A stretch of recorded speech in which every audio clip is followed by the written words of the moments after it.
Back in the 1980s, Lenny Valdez was a name that I kept seeing popping up in the boxing magazine results with a knockout to his credit, but I never had the chance to watch him fight until now. And he isn't quite what I imagined him to be. His record had quite a few early round knockouts, so for some reason I thought he would be a short, stocky brawler that came in and threw haymakers from the opening bell. But he didn't look or fight as I expected, and from the limited footage available, he didn't throw wild haymakers from the opening bell. Instead, he looks like he displays a more nuanced approach, varying the speed and power of his punches. So he was probably one of those fighters who caught his opponents off guard in these fights with his deceptive power. Little has been documented about Valdez's life and career. All I know is that he was born Leonard Valenzuela and fought out of Mexicali, Mexico. He was one of the many fighters brought in by Los Angeles trainer Jimmy Montoya, who seemed to have an endless roster of mystery opponents that he could bring in at the last minute. Leading up to this fight against Stevie Cruz, Valdez had already pulled off some notable upsets. He knocked out Freddie Roach, who at the time was on the rise, and earned a decision victory over bantamweight contender Kenny Mitchell. So despite these upsets, Valdez remained completely unknown heading into the ring against the undefeated Cruz. Cruz was a standout amateur and member of Dave Gorman's Fort Worth stable, which of course included Donald Curry, Robin Blake, Gene Hatcher. Cruz entered this fight with a 19-0 record and was labeled as a can't-miss prospect. Obey my commands at all time. When I say break, stop, punch, and take a step back. Keep all of your punches in front of the man. No kidney, low blows, no rabbit punching. In case of a knockdown, the man is standing. He must go to the farther neutral corner. Remain there till I tell him to come out. In case of the mouthpiece come out, you must continue to fight. 3 knockdowns, the fight is over in 1 round. Shake hands, good luck. There's Stevie Cruz from Fort Worth, Texas. Fine featherweight. And Lenny Valdez, the same could be said of him. Anxiously awaited matchup between these two fighters. Some people believe it's a perfect matchup of styles. Cruz, good counterpuncher, and Valdez, aggressive. Jesse? I agree with you. I think we're going to see another great fight. Sounding redundant, but that's what we had in our first fight, in which Robbie Sims scored a unanimous decision over Curtis Ramsey. Both these fighters come in here off wins, but maybe not their best performance. Valdez beat Roman Shorty Almaguer here in Las Vegas, February 15th, over 10 rounds, fight in which Almaguer showed well. And Stevie Cruz, well, you saw his last fight, perhaps, on ESPN, February 21st, a 10-round win over Victor Acosta, a clever southpaw.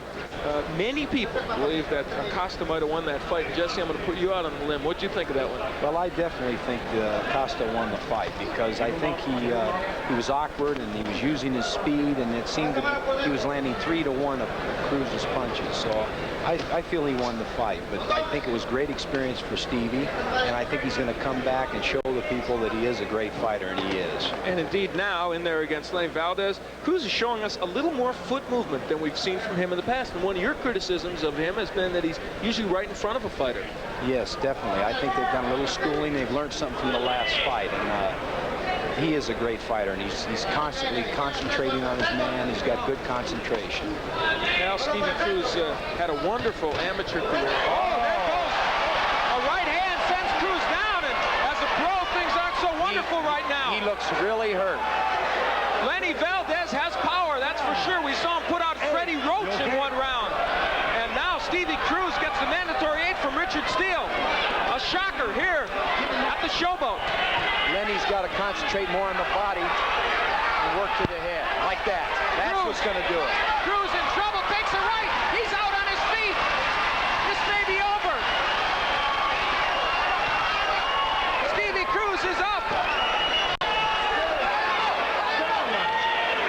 You okay? Stevie Cruz in all kinds of trouble, and here comes Lenny Valdez for what he hopes will be the finishing touches. Stevie Cruz in all kinds of trouble. It's over. Richard Steele says he's seen enough. Lenny Valdez in the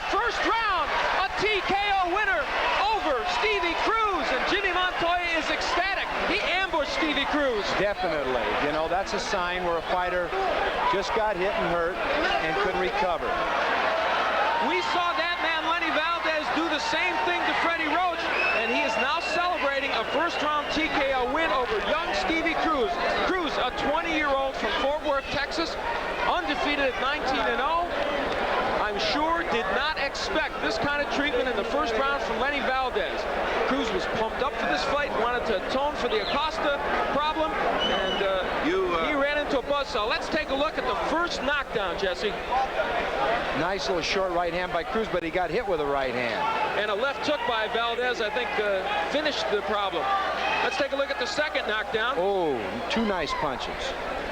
At this point, Cruz was nearly out on his feet, and Lenny Valdez just kept punching.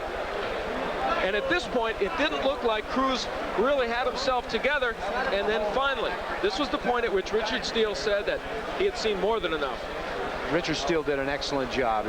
Cruz can always see another day. And Valdez is stopped in his next bout by Dana Roston. From there, his career remained consistently inconsistent. He managed to score decision victories over future featherweight champion Marcos Villasana and contender Richard Savage, but by 1989, the losses started to outnumber the wins. He called it quits in 1991, but made a one-fight comeback in 1994, only to be knocked out. Meanwhile, Stevie Cruz bounced back nicely from this loss. 2 years later, he pulled off a major upset by defeating Barry McGuigan to claim the WBA featherweight title. Now, switching gears, I wanted to share a few thoughts on the Mike Tyson-Jake Paul debacle. Most of us knew it would be a farce, but I tuned in anyway, out of fear of missing out. I had seen some of Tyson's workout footage beforehand, and while some casual fans raved about how good he looked, I thought he looked hesitant, flat-footed, and all of 58 years old. What stood out to me during the event wasn't the fight itself, but the commentary. Tyson repeatedly bit down on the thumb of his glove, and announcer Mauro Ranallo claimed this was a long-standing tic throughout Tyson's career. Roy Jones Jr., on the other hand, speculated that it might be due to an ill-fitting mouthpiece. I found it strange that Ranallo kept belaboring the point because, as someone who has watched all of Tyson's fights, I've never seen him do that before. He did have his gloves tucked under his chin, as that's part of the old peekaboo style, but I've never seen him bite down on the thumb of his glove, throughout the fight like that, no. So I got the impression that Tyson biting down on his glove might have been some kind of signal for Paul to ease up. The fight and the announcing felt staged. Tyson made $20 million, and that's hard to turn down. But you can't help but wonder if there were some behind-the-scenes agreements that the public wasn't privy to. Thanks for watching, and I'll be back soon with some more videos.